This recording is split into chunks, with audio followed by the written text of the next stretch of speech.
của đôi tình không biết thêm mà chuyện đã có lúc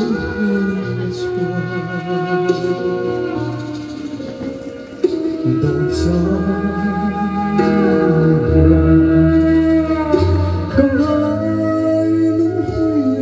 nung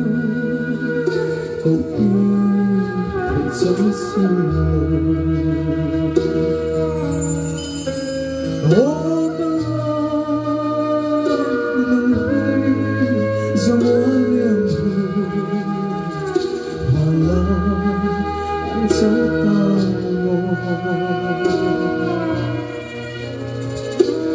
trong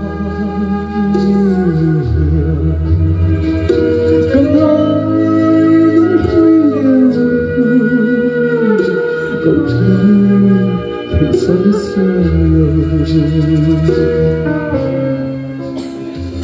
lời xin ngừng thôi cho mình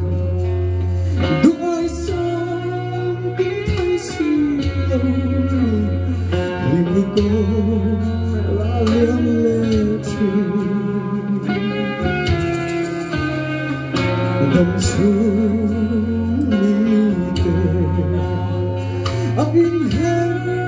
đắng lắm riêng là chùa khoa đua tay